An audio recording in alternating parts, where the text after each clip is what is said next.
꿈이 있다면 절대 포기하지 마라. Welcome back to my channel, Math and Language. This is James, your Math and Language instructor. For today, we're going to discuss Chapter 4, which is Greetings and More Adjectives. So in this chapter, we have 4 lessons, starting with common greetings, more on adjectives, to be a lot of manda, and lastly, we have particle do. Alright, so let's start with lesson 1, common greetings. In the previous video, wala pa ako naturong mga greetings. So, ngayon, magtuturo ako ng mga common. First one is, annyeonghaseyo. Annyeonghaseyo. So, palagi nyo narinig to. It's way of greeting. Hello, annyeonghaseyo. And yung name nila. Next is, kamsahamnida, which is palagi nyo nakikita sa end of video ko. Yung thank you. How are you? That will be, 잘 지내세요. 잘 지내세요. And please, 제발. Jebal. Or pag formal, that's jebalyo. Formality will be discussed later on. And for excuse me, that will be silyehamnida. Silyehamnida. And lastly, we have sorry. 죄송합니다 or mienhamnida. Alright, so ano ba pinagkaiba ng 죄송합니다 and mienhamnida? According to my research, huwag kang gagamit ng 죄송합니다 pag sa funeral. Ibig sabihin kasi nung panag-죄송합니다 ka, ikaw yung may sala. So, mienhamnida lang. Kung mga simple, sorry lang naman, pagkakamali, or you feel sorry, that's mienhamnida. Kung may ginawa kang, nangyari, nabasag mo yung isang plato ng isang nangyari, napaka-malaking kasalanan to. So, that will be 죄송합니다. And we have also other common greetings like, what is your name? So, that will be 이름이 뭐예요? 이름이 뭐예요? How about for goodbye? Dalawa yung goodbye dito. Una, yung said to somebody going, yung sasabihin mo sa alis, at yung sasabihin mo doon sa may iwanan. Said to somebody going, that will be 안녕히 가세요. And yung pangalawa, that will be 안녕히 계세요. Lastly, we have nice to meet you. That will be 만나서 반갑습니다. 만나서 반갑습니다. So let's move to lesson 2, more on adjectives. Yes, yung previous lesson nagturo na ako ng adjectives. Adjectives pag nasa predicate. Ito naman, tong lesson na to, yung adjectives pag nasa before siya ng noun. Okay? Let's see again. All sentences must end with either a verb or adjective. Yun yung sa Korean sentence order. All verbs or adjectives end with the syllable da. Every verb or adjective in Korean has a stem, which is made up of everything preceding the in the dictionary form of the word. So, yun yung malalaman natin. So, let's see some examples. The boat is big. So, that will be 배는 크다. 배는 크다. So, pag sinabi mong the big boat, that will be 크다 배는. Kasi, di ba, yung adjective is 크다 and yung boat is 배, tapos yung nun. Mali. Dito natin malalaman paano natin gagawin pag yung adjective is before a noun. So, kanina, sabi nga, all verbs or adjectives end with a syllable da and has a stem. Kagaya ng kuda, ku, stem plus da. And jakda, jak. Yung stem plus yung da. And so on. So, paano pala natin gagawin yung stem? So, most of the time, tatanggalin natin yung da and we add something to the stem. So, para magawa natin yung small boy or big boat, delicious hamburger, or soft hand dun sa sentence na yun, kailangan natin mag-eliminate ng da. Eliminate natin yung da dun sa verb sa Korean and mag-a-add tayo ng niun or un to the stem of the adjective. So, paano nga ba tayo makakagawa ng stem form na adjective? So, let's start with words in which the last syllable of the stem ends in a vowel. First one, we have pisada. Pisada. So, yung stem noon is visa. Dahil nagtatapos siya sa vowel, lalagyan mo lang siya ng nin sa batchim or yung magiging final consonant na. So, that will be bisan. So, for example, bisan umshik or in translation sa English, that will be expensive food. Let's have the second example. We have kuda. So, ang stem noon is ku And para magawa natin siya ng adjective before a noun, we add 는 to the 받침 or final consonant. That will be 큰. For example, 큰 배. So that will be big boat. Last example, we have sada. Sada. The stem is sa. And adjective before noun, para magawa natin yun, kailangan natin mag-add ng niyon ulit kasi katapos siya sa vowel. That will be sun. For example, sun got. Sun got. So that will be cheap thing. Okay, so paano naman pag words in which the last syllable of the stem ends in a consonant? So, stem plus un. For example, we have 작다. So, ang stem mo is jak. Para maging adjective before noun siya, you add un. So, that will be 작은. May linking tayo sa pronunciation ha. And for example, 작은 남자. In translation, small man. The second example, we have 쳤다. So, stem mo is 쳤. Adjective before noun, that will be 좋은. 좋은. For example, 좋은 아들. 좋은 아들. Translation, that will be good son. And lastly, we have manda. Manda. Stem mo is man. Adjective before noun, that will be 많은. And for example, 많은 돈, which means a lot of money. Alright, so let's have more on adjectives review. Let's see the example, I want a big boat.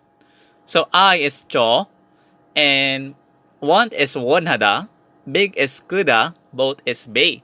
So that will be 저는 크다 배를 원하다, which is wrong. So ang tama is 저는 큰 배를 원하다. Kailangan mo muna tanggalin yung da at lagay yung niyon sa 받침 para malagay mo siyang adjective before a consonant. To clarify, let's see this pair of sentence. The food is expensive. So, 음식은, the subject is food, so 음식은. And expensive, 비싸다. So that's okay, 비싸다. Hindi mo na kailangan tanggalin yung da, maglagay ka ng un. Kasi predicate siya eh. Nasa predicate. Hindi naman siya before a noun eh. Yung pangalawang sentence mo ay before noun, expensive food. Doon ka maglalagay ng 는 or un, tapos tatanggalin mo yung da.